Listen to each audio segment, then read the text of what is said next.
प्रतीक्ष्मेव सर्वेश्वरं रत्नमण्डितशिरोमुक्तं श्वेताम्बरे शोभितं मुक्तमाल्यविभूषितं च हृदयसिंहासने संस्थितं भक्तानां वरदं प्रसन्नवदनं श्री सद्गुरु नौम्यहं श्री सद्गुरु नौम्यहं वंदे चरण सरोज गुरु मुद मंगल आगार जेहि सेवत नर होत है भव सागर से पार सब धरते कागद करूं लेखनी सब बन राय सात समंदर मसी करूं तो भी गुरु गुण लिखा ना जाए। मैं अपराधी जन्म का नख शिख भरा विकार तुम दाता दुख भंजना मेरा करो धार तुम दाता दुख भंजना मेरी करो संभाल भक्ति दान मोह दीजिए गुरुदेवन के देव और कछु न चाहिए निस दिन तुम्हारी सेव और कछु ना चाहिए हर पल तुम्हारी सेव। गुरु जी को सिर पर राखिए चलिए आज्ञा माही कहे कबीर तिस दास गो तीन लोक डर नाही। मन मंदिर में विराजमान श्री सतगुरु भगवान जी का पावन दर्शन करते हुए अपनी वाणी को अपनी रचना को पवित्र करने के लिए अपने ध्यान को श्री गुरु चरणों में जोड़ने के लिए अपने दोनों हाथ खड़े करते हुए प्रेम सहित ऊंचे स्वर में जय घोष करेंगे। बोलिए जयकारा बोल मेरे श्री गुरु महाराज की बोलो सच्चे दरबार की परमहंस दयाल जी महाराज की नगरी निवासी भगवान की अंबाला वाले सतगुरु महाराज की धन्यवाद। परम आदरणीय परम पूजनीय प्रातः स्मरणीय हृदय सम्राट रूहानियत के शहंशाह दया के सागर श्री सतगुरु भगवान जी के पावन श्री चरण कमलों में विराजमान भक्तिमय गुरुमुख भाई बहनों बुजुर्गों तथा प्यारे बच्चों, हम सभी किस्मत वाले हैं, सौभाग्यशाली हैं।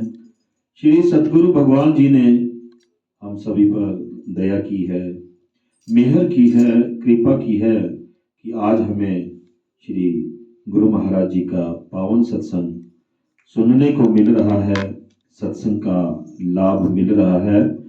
सत्संग मनुष्य के प्रारब्ध में नहीं होता, ये केवल परमात्मा की दया मेहर से ही प्राप्त होता है। जिस घर गुरु की भक्ति नहीं, संत नहीं मेहमान, जागर डेरा जम दियो जीवित बसे शमशान। जिस घर में गुरु के प्रति कोई श्रद्धा भाव नहीं है, कभी कोई संत महात्मा मेहमान नहीं आया, उस घर में लोग रहते तो हैं लेकिन मानो वे जीवित ही शमशान घाट में रह रहे हों। कबीर संगत साध की साईं आवे याद, वही घड़ी सुलक्षणी बाकी घड़ी बर्बाद। संतों की संगति से परमात्मा का स्मरण हो जाता है। ये बड़ी सुलक्षणी घड़ियां हैं जिसमें हमारी हाजिरी परमात्मा के दरबार में लग रही है। एक घड़ी आदि घड़ी आधी से पुनाद, तुलसी संगत साध की कटे कोटि अपराध। कि थोड़ी देर के लिए ही सही सत्संग में आने से, संतों की शरण में आने से हमारे पूर्व जन्मों के संचित करोड़ों अपराध कट जाते हैं।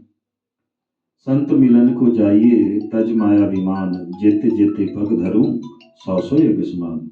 कि संतों से मिलने जाने के लिए मन से रूप धन बल विद्या पद इत्यादि माया का त्याग करना चाहिए। मन में किसी भी प्रकार का अहंकार नहीं होना चाहिए। संतों की शरण में जाने, सत्संग सुनने के लिए जाने का एक एक कदम का 100 अश्वमेध यज्ञ का पुण्य मिलता है। बिन सत्संग विवेक न होई, राम कृपा बिना सुलभ न सोई। कि प्रभु कृपा से ही सत्संग मिलता है और सत्संग से विवेक जाग जाता है। मनुष्य को अच्छे बुरे का ज्ञान हो जाता है और विवेक से ही सुमति आती है। सदगुरु कबीर साहब फरमाते हैं, यह तन बिनसनहार है, करे कहाय को सोग, है यह जगत सराय का सभी बटाऊ लोग। कि ये संसार एक मुसाफिर खाना है और हम सब मुसाफिर हैं। यहाँ तक कि जो हमारा शरीर है ये भी स्थायी नहीं है, ये नाशवान है। फिर किस बात के लिए हम शोक संताप से ग्रसित रहते हैं। भाव यह है कि जो अस्थाई है उसके लिए हम चिंतित रहते हैं और जो स्थायी है, हमारी जो आत्मा है ये स्थायी है, अजर अमर है, उसका हमें कोई फिक्र नहीं है। गुरु की नाव चढ़े जो प्राणी, खेई उतारे सतगुरु ज्ञानी, तीर्थ व्रत देव और पूजा, गुरु बिन दाता और न दूजा। सतगुरु कबीर साहब जी कहते हैं कि जो भी कोई प्राणी गुरु शरण में आकर गुरु मार्ग को धारण करता है, गुरु की नाव में सवार होकर होता है, उस नाव के खेवटिया एवं सतगुरु हैं जो इस भवसागर से पार उतार देते हैं। संसार में तीर्थ करना, व्रत उपवास रखना, पूजा पाठ, इन सब का फल देने वाले कोई और नहीं बल्कि सतगुरु हैं। अतः हम नित्य प्रातः गुरु महिमा का पाठ करें और नियम पूर्वक गुरु आज्ञा का निर्वहन करें। गुरु प्यारी साध संगत जी, पिछले सत्संग में प्रथम सृष्टि रचना अध्याय के अंतर्गत हमने ये जाना था कि परमात्मा ने प्रथम सृष्टि रचना की इच्छा के उद्देश्य से एको अहम बहुश्याम, कि मैं एक हूँ अनेक हो जाऊं, इस शब्द के उच्चारण से 88,000 द्वीपों की रचना की, लोक प्रलोकों की रचना की, 16 सूत तथा आध्या नारी, 16 सूत प्रकट किए शब्द से और एक आध्या नारी प्रकट की। इनको भी एको हम बहुश्याम इस शब्द के उच्चारण से प्रकट किया। इन सभी 16 सूतों को भगवान ही माना गया है। सतगुरु कबीर साहब जी परमात्मा के जो दूसरे सूत हैं, ज्ञानी पुरुष, इनके ही अवतार थे, इसलिए सतगुरु कबीर साहब जी को भी भगवान कहा गया है। आदि शक्ति जो परमात्मा के चौथे पुत्र भगवान काल निरंजन की अर्धांगिनी है, इनसे ब्रह्मा विष्णु तथा महेश नामक त्रिदेव प्रकट हुए। इन पांचों देवों भगवान काल निरंजन, आदिशक्ति, ब्रह्मा विष्णु महेश, इनसे ही क्रमशः संसार की उत्पत्ति तथा प्रलय हुआ करता है। साध संगत जी, आज का जो सत्संग है वो मुक्ति पथ ग्रंथ से अंड वर्णन नामक अध्याय से लिया गया है। वाणी सतगुरु कबीर साहब जी की है। अंड में 7 पाताल है, 7 आकाश और 7 शून्य है। ये एक अंड में 21 ब्रह्मांड है। इसी को त्रिगुणात्मक सृष्टि कहा गया है। धर्मदास साहब अंड वर्णन सुनने की इच्छा प्रकट करते हुए सतगुरु कबीर साहब से प्रार्थना करते हैं कि जो स्वयं बंधन में हो वो दूसरों को कैसे मुक्त कर सकता है। तो सतगुरु कबीर साहब ने फरमाया, बंधे को बंधा मिले, छूटे कौन उपाय, कर सेवा निर्बंध की, जो पल में ले छुड़ाए। कि बंधे को बंधा हुआ व्यक्ति नहीं छुड़ा सकता, जो निर्बंध है, बंधन में नहीं है, वही बंधे हुए व्यक्ति को छुड़ा सकता है। साथ संगत जी, हम सभी अपने अपने बंधनों में जकड़े हुए हैं। भगवान निरंजन ज्ञानी सतपुरुष से वार्तालाप करते हुए बोले, हे ज्ञानी जी, कर्म जंजीर बांध्य संसारा। देखिए, काल निरंजन ज्ञानी सतपुरुष जी से वार्तालाप कर रहे, बातचीत कर रहे हैं, तो क्या बता रहे संसार के बारे में। कर्म जंजीर बांध्य संसारा, कि संसार को कर्म में बांध रखा है। पुनी हम ऐसा जाल पसारा, 360 पैंठ हम लाई, तामे सकल जीव उलझाई। तिस पर काम क्रोध हम डारी, आशा तृष्णा सब पे भारी। तापर कीनो इक हम काजा, पाप पुण्य थाप्यो हम राजा। शुभ अशुभ दोई हम साजा, ऐसा अलख निरंजन राजा।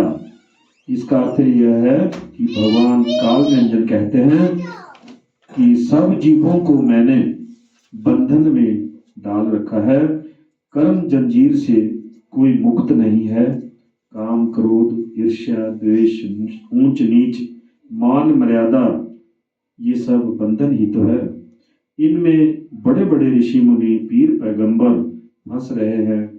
सब बंधे हैं, फिर कौन छुड़ाए। सदगुरु कबीर साहब जी फरमाते हैं कि कर सेवा निर्बंध की, जो पल में लेत छुड़ाए। कि किसी ऐसे सतगुरु की शरण में जाओ जो स्वयं आजाद हो, जो जन्म मरण के बंधनों से रहित हो। जब ऐसा सतगुरु तुम्हें मिलेगा, वह तुम्हें मुक्त कर देगा। धर्मदास साहब ने कहा कि हे काल, बंधनों से मुक्त करने वाले, मुझे अंड वर्णन से परिचित करवाइए। तो सतगुरु कबीर साहब ने कहा, सुन धर्मन, तो ही देहूं बताई, जो कुछ रचियों अंड के माही। सप्त पताल, सप्त आकाश, सप्त शून्य, ऊपर है प्रकाश। सतगुरु कबीर साहब फरमाते हैं कि आदि माया, आध्या और भगवान निरंजन ने इन दो भेद पुरुष ते पाया, फिर रचना का साज चलाया। कि सत्य पुरुष समर्थ ने रचना का भेद लेकर अमरकोट स्थान पर जा पहुंचे। सतलोक से अनुशासन भंग करने के आरोप में नीचे गिरा दिए गए थे। इस दुर्व्यवहार से काल निरंजन और आद्य शक्ति दोनों क्षुब्ध थे, दुखी थे।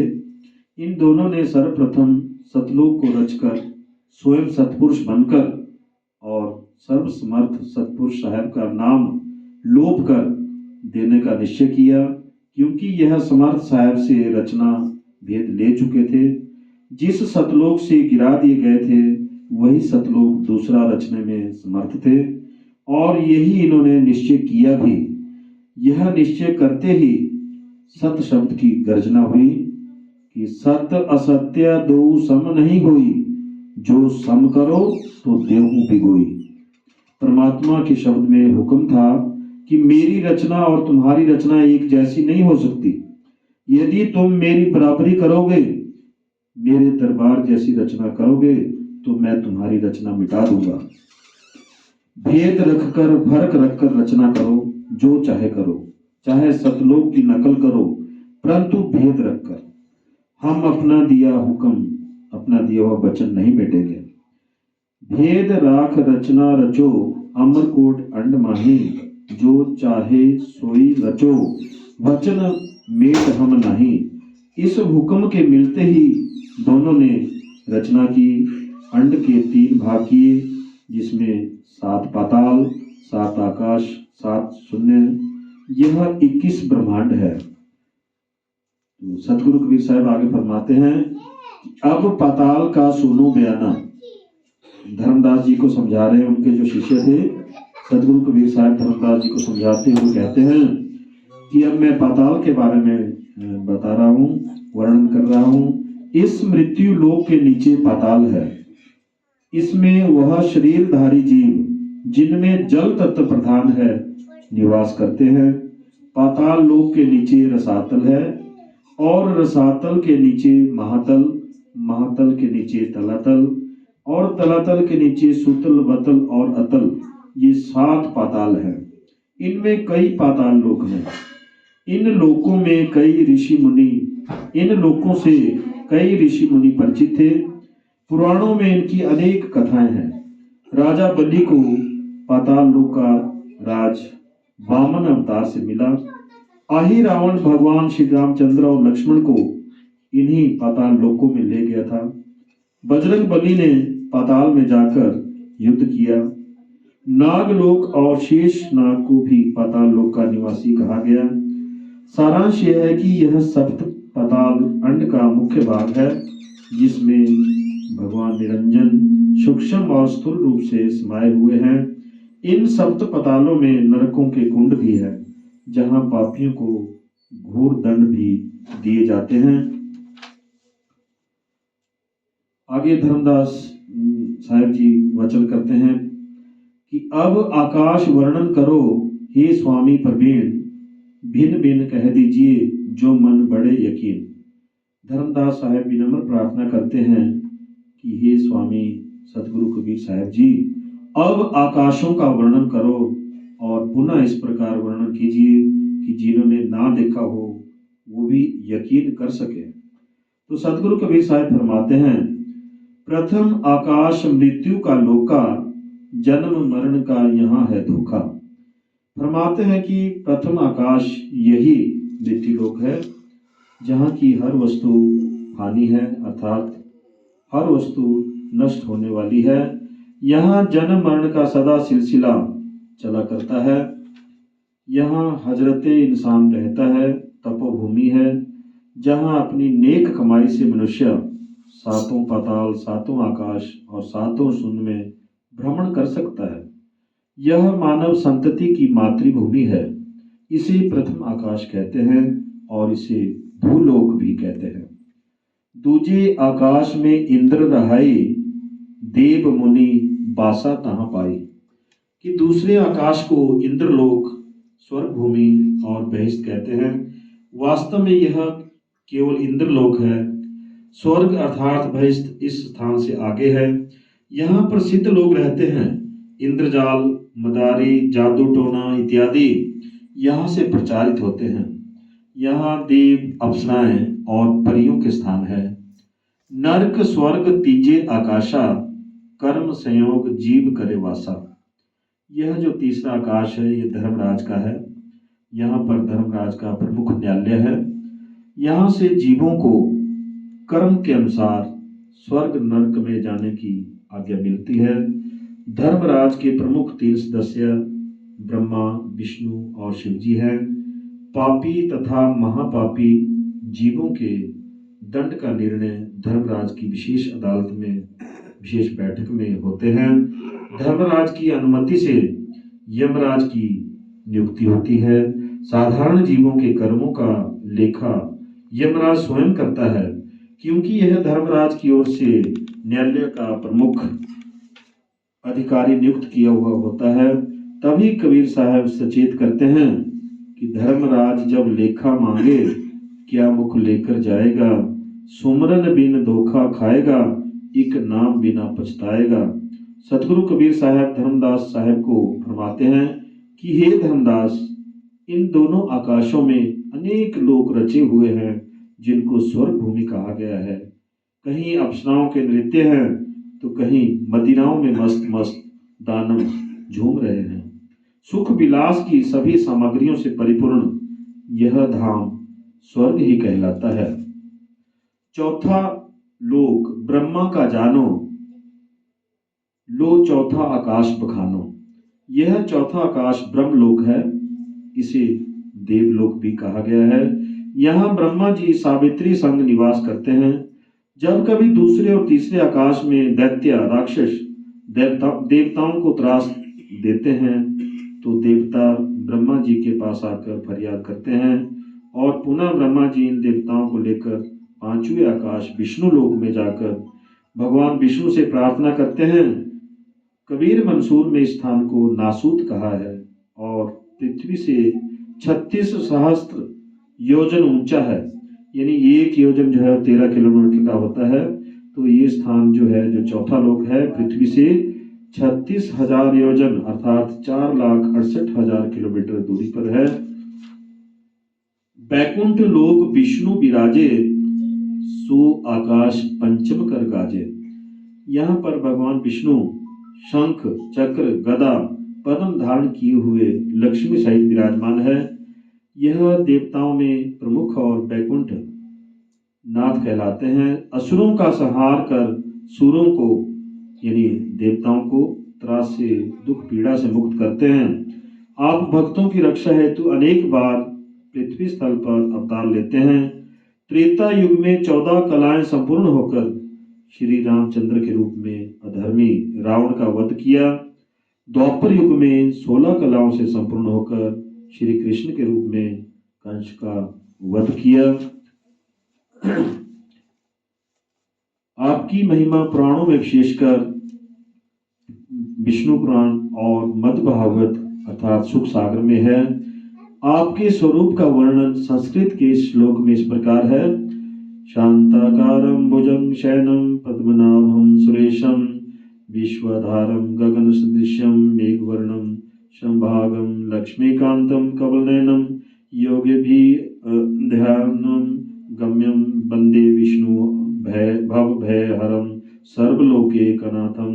इसका हिंदी में अनुवाद इस प्रकार किया गया है कि जिसकी आकृति अतिशय शांत है, जो शेषनाग की शैया पर शयन किए हुए है, जिनकी नाभि में कमल है, जो देवताओं का भी ईश्वर और संपूर्ण जगत का आधार है, जो आकाश के सदृश सर्वत्र व्याप्त है, नील मेघ के समान जिनका वर्ण है, अतिशय सुंदर जिनके संपूर्ण अंग है, जो योगियों द्वारा ध्यान करके प्राप्त किया जाता है, जो संपूर्ण लोकों का स्वामी है, जो जन्म मरण और भय का नाश करने वाला है, ऐसे लक्ष्मीपति कमल नेत्र विष्णु भगवान को मैं प्रणाम करता हूँ। छठे आकाश शिव किया बसेरा, शिव अवगत का है वह डेरा। कि ये जो छठा आकाश है ये शिवलोक है। भगवान शंकर गौरी समेत यहाँ स्थित है। आप देवताओं में महान है, इसलिए आपको महादेव कहा गया है। आप अपने ध्यान में सदा मगन रहते हैं। थोड़ी सी भक्ति पर भी आप प्रसन्न हो जाते हैं। आप में और भगवान विष्णु में कोई विशेष भेदभाव नहीं रखा जाता। पीछे आकाशों का वर्णन हुआ, अब सातवां आकाश देखिए। सप्तम आकाश में शक्ति रहिया, ब्रह्मा विष्णु तासु की मैया। कि ये जो सातवां आकाश है ये जगत माता महामाया आदि भवानी आदि शक्ति का निवास स्थल है। आप आदि शक्ति है, सर्व जगत की रचयिता हैं। आपका भी मूल स्थान सत्यलोक था। आप भगवान निरंजन की अर्धांगिनी हैं। आप भवानी हैं। मानव संतति का मूल आप ही हैं, इसलिए आप जगत माता है। ब्रह्मा विष्णु और शिव आपके ही पुत्र हैं। इसका वर्णन स्वसंवेद नामक ग्रंथ में मिलता है। गुरु ग्रंथ साहिब में जपजी में एक प्रमाण मिलता है। एका माई जुगती ब्याही, तीन चेले प्रवान, एक संसारी एक भंडारी, एक लही है बाण, जीव तिस भावे तिवे चलावे, जो होए फरमान, वह वेखे वह नजर न आवे, बहुत यहो बढ़ान। कि वह एक माई आप है। संसारी अर्थात संसार की जो उत्पत्ति करने वाला ब्रह्मा, भंडारी सबका पालन करने वाला विष्णु, सबका संहार करने वाले महादेव शिव आपके पुत्र हैं।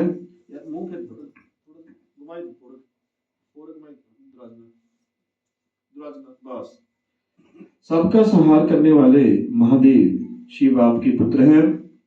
आपकी सुंदरता अकथनीय है। बड़े बड़े ऋषि मुनि आपकी सुंदर छवि देखकर मोहित हो गए और अपने पर काबू ना पा सके। आपके सूक्ष्म और स्थूल दोनों रूप इच्छाधारियों को विचलित कर देने वाले हैं। आपके स्थूल की रूप की शोभा और सुंदरता का वर्णन ग्रंथ आदि वेद में किया गया है। नभ में दामिनी चमके जैसे, अधर सुरंग बिंब कली तैसे, श्री ईश्वरी नाम धरावा, मोहिनी रूप सबन घर खावा। सतगुरु कबीर इस मोहिनी रूप से बचने का आदेश देते हैं, क्योंकि जो इसके मोहिनी रूप में मगन रहेंगे वे सतपुरुष के मोहिनी रूप को देखने से वंचित रहेंगे। इसलिए साहब ने फरमाया, सतगुरु कबीर साहब ने फरमाया है, माया महाठगनी हम जानी, त्रिगुण फांस लिए कर डोले, बोले मधुर वाणी, केशव के कमला हो बैठी, शिव के भवन भवानी, पंडा के मूर्त हो बैठी, तीर्थ में भई पानी, योगी के योगिन हो बैठी, राजा के घर रानी, काहू के हीरा हो बैठी, काहू के कोड़ी कानी, भक्तन के भक्तिन हो बैठी, ब्रह्मा के ब्रह्मानी। कहे कबीर सुनो भाई साधो, यह सब अकथ कहानी। आप आदि माया केवल स्त्री रूप में नहीं बल्कि और रूपों में भी प्रकट होती है। द्रव्य पदार्थों का मूल्य है। स्थूल सृष्टि की आप रचयिता स्वयं है। इंद्रजाल मदारी इसकी एक कला है। सूक्ष्म रूप में यह इच्छाधारी है। सुंदर सुंदर भवन, अटारियां, बाग बगीचे, जितने भी प्राकृतिक दृश्य हैं, ये सब इसका ही स्वरूप है। इसलिए सतगुरु कबीर इसे आदि शक्ति भी कहते हैं। सचमुच यह एक महान शक्ति है। जितनी यह सुंदर और मनमोहिनी है, उतनी ही कोप के समय भयानक भी है। यह जब कोप करती है तो 3 लोग थर थराते हैं और इसकी स्तुति कर प्रसन्न करते हैं। कोप के समय यह महाकाली है। ग्रंथ आदि भेद में यह स्वयं फरमाती है, मैं सिंह वाहिनी दुर्गा रानी, अलख रूप में आदि भवानी, मैं जुल्फा और चंडी देवी, मैं सब अरु मैं ही गैबी, मैं गायत्री मैं भगवंती, मैं गंगा यमुना सरस्वती, मैं श्री ईश्वरी, सब जग मोहूं, तुम तीनों पर मैं ही सोहूं। 3 लोग इसके जाल में फंसे हैं। इसलिए यह आदि माया, महामाया और आदि शक्ति है। और केवल सतगुरु कबीर साहब इसके जाल में नहीं फंसे और उन्होंने साफ कहा, तू ठगनी महामाया क्या नैन चमकावे, तेरे हाथ कबीरा ना आवे। और आदि माया को भी सतगुरु कबीर से यही शिकायत रही कि सप्तदीप 9 खंड में सबसे फगुआ लीन, ठाड़ी कहे कबीर सो तुमने कछु न दीन। यह सप्तम आकाश आदि शक्ति महामाया का निवास स्थल है। ये आकाशों में सर्वोपरि आकाश है। आद्य शक्ति का जो मूल स्थान था वो सत्यलोक था। कबीर साहब ने विजय ग्रंथ में सुंदर ढंग से बयान किया है, नारी एक संसारे आई, माए न वाके बाप ही जाई, गोड न मुंड प्राण आधारा, तामे भरम रहा संसारा। कबीर साहब फरमाते हैं कि एक नारी आद्य माँ से पैदा न होकर सतपुरुष समर्थ बाप से पैदा हुई। कहने को यह स्त्री थी, परंतु यह स्त्री ना थी, ना ही उसका शरीर था, ना गोड़ था, ना 5 तत्व का शरीर था।